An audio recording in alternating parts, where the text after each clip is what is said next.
And they say the first question you want to ask is an investigative question. So, what do we know about the subject? And really, I like the approach to say, okay, if I put myself in the shoes of an investigator, a scientist, I really want to look at the facts and figures. I really want to look at things in a non emotional way. Hi, and welcome to Lead Well.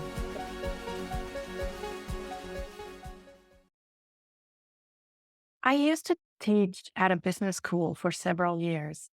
And one of the subjects I delivered was management skills. When I first entered the classroom and we started our conversations, our interactions, I usually would ask my students one question. And that was, what do you think is the most important skill for a manager or leader? And I got a lot of answers. I got planning, people management, strategic thinking, time management, managing. So a lot of different ideas, a lot of different answers. And I loved all of them because, yes, those are very important skills. However, I believe that there is one skill that is even more important than that. And that is asking questions. Because if you're not curious, if you're not interested in other people and what's going on in other people and what's going on in the world, how can you become a great leader? How can you become great at leading others? So let's talk about questioning today, and let's talk about how are you able to ask the best possible questions to get most out of others and most out of also when you're asking ChatGTP or Perplexity, when you're asking an AI, that's also a skill to ask the correct question there. So again, we need this skill. So the first idea is to think about, well, who do I actually ask? And I love to question myself as well as others. And then, of course, I love also to question things, issues, problems, ideas. But let's go step by step and let's look into asking questions to others first. So, what is important when asking questions to others? And by the way, this is something that as a coach, I have got a lot of training in, and I'm still learning. I'm still practicing because there are two main type of questions, so-called closed questions and open questions. And of course, there are rhetorical questions that you just ask to ask a question, but you already know the answer. But let's look into the closed and the open questions. Both have a right to be there because they are very useful in different situations. However, what I find is that a lot of people do not use them in the way that would be most helpful for them. So if you're curious, if you want to learn something from someone else, the best possible way to ask a question is to ask an open question. Now, what is an open question? An open question is a question where the answer is not a short yes or no, but the answer is a longer sentence or even a paragraph. So, what are open questions? And I know you know them. Those are the questions that we all learn about at school and college. That is the what happens, what is behind there, where did it happen, and when, and how, and who was involved. And then there is one question that I always thought was the most important one. I have a bit of changed my mind there, but still, I think it's a really important question to look into. And that is why. Not so much to ask, Why have you done it that way? What were you thinking? Why did you do it again? But on the other hand, asking why? What is your purpose behind that? What is the thinking behind what you were doing? What is the meaning of things? Why are you doing what you're doing? So to me, still, why is a really, really important question. For a certain situation, however, there is another question that's even more helpful. And that is when you want to make the other person think and change their habits and change their thinking. And this question is really not so much why, but how do you actually do it? And this is very specific. And when I ask my clients those questions, they have question marks all over them.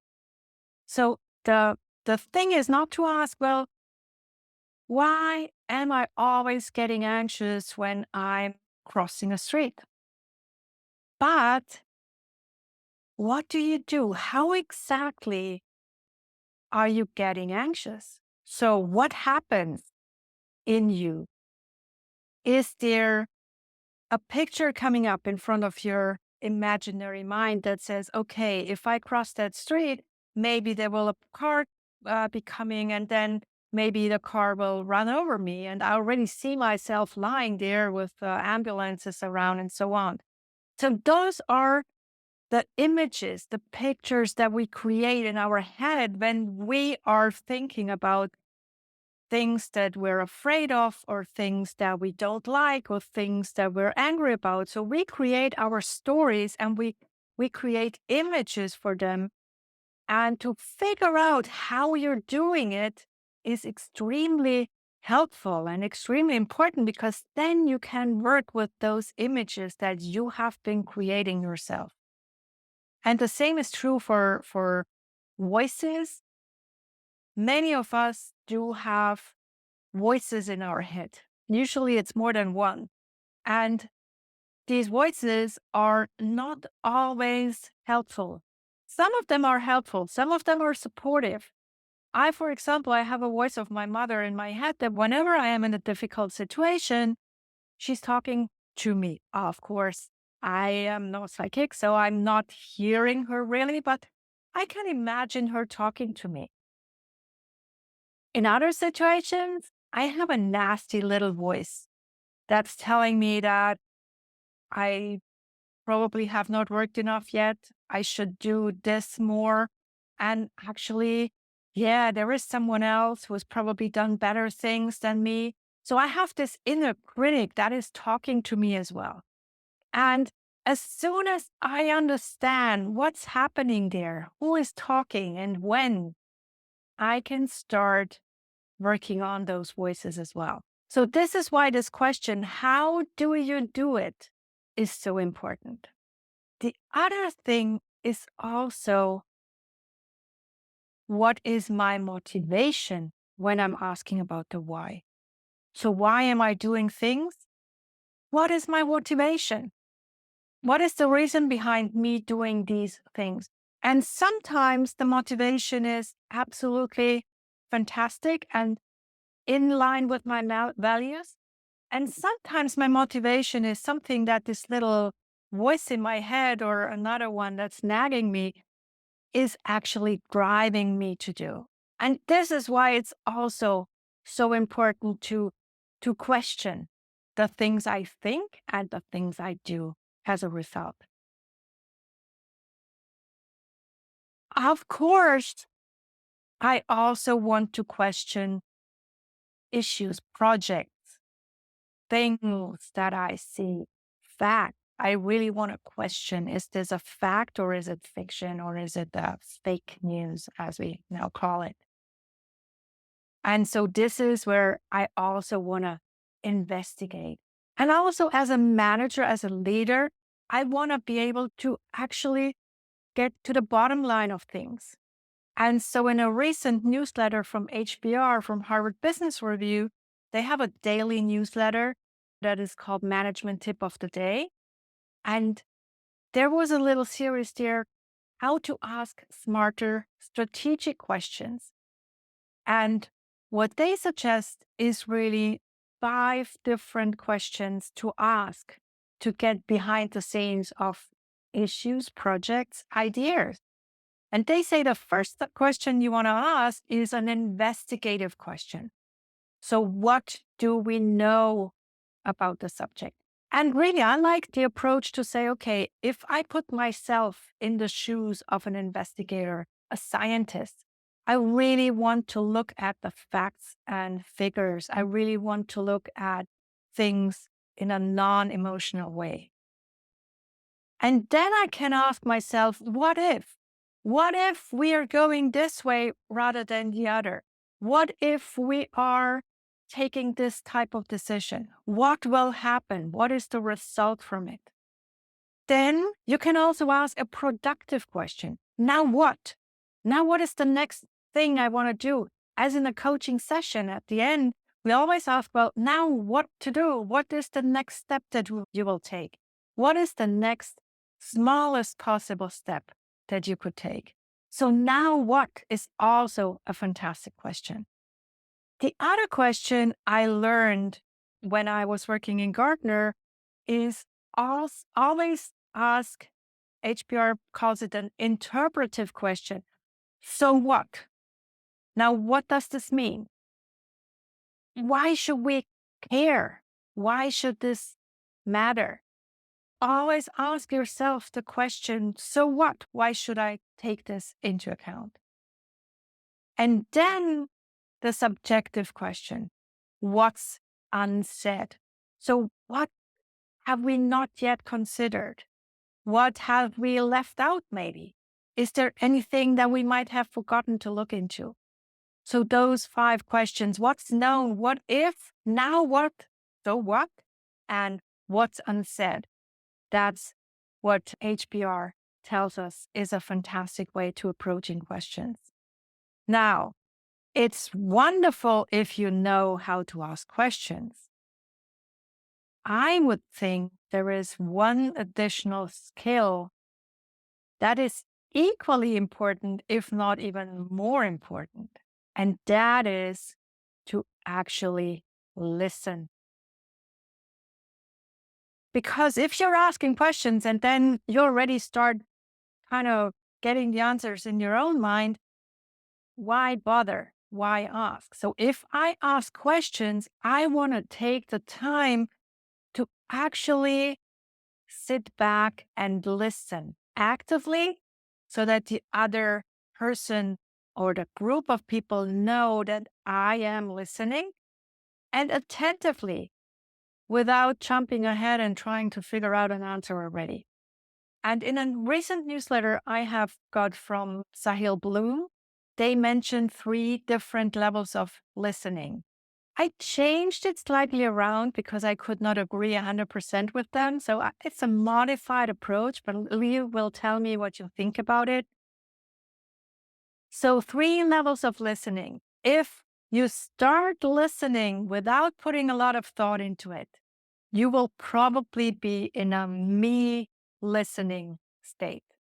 And your primary focus is on how can I respond to that person? And it happens to me a lot. Whenever I hear someone talk about an issue, sometimes I have a hard time to let them even finish what they're saying because I'm already thinking about, well, that could be the answer, that could be the solution. Let's get there.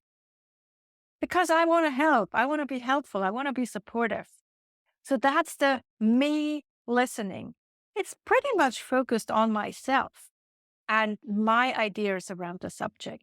So when I want to have a real, true conversation, it's not really helpful because I'm so in my mind that I'm probably not listening 100% to the other person. The second level of listening, I call it the you listening. I would call it the me in disguise listening. That is listening to the other person to figure out what I can learn from it.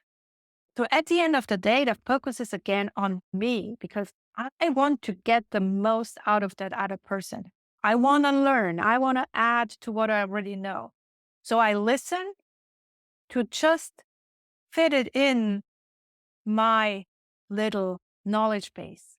And then the third level, they call it the we listening. I would call that the you listening, really, because I am listening to you so that I get a better picture of your world or of your map of the world. Because we all have different ideas of how the world is made up. Because the map is not the territory. And our thoughts about the world are not the world. We are making a map. We are making a representation of what's out there. And to understand what is the other person's representation of the world, I need to listen. And I need to listen and put what I hear into my image of what I understand their world to be. And in this case, and in my opinion, only in this case, my focus is really on the other person because I want to learn more about them, about their way of thinking, and about their understanding. And yes, it is a skill. And yes, some days it's easier and some days it's harder. And yes, it's easier when you're talking to someone who is similar to you from a speed of speech, from the way of thinking, from the depth of details. But it's a fantastic skill to have. So I hope you will put some time into it if you haven't, and deepen your questioning skills, and then make sure you have the right approach or the most appropriate approach when listening. This week, I will invite you to ask yourself a question. Whom would I like to ask a question if I could? And what would it be? And maybe that person exists and you can ask them, and maybe that person does not exist and you figure out the answer yourself. So I hope you have a fantastic week full of questions and wonderful answers. And may you always lead well yourself and others. Thank you. This was Lead Well. Now, what is the one thing that you're taking away from this episode? Please share in the comments below and do share the podcast with your friends and family, but only if you like it.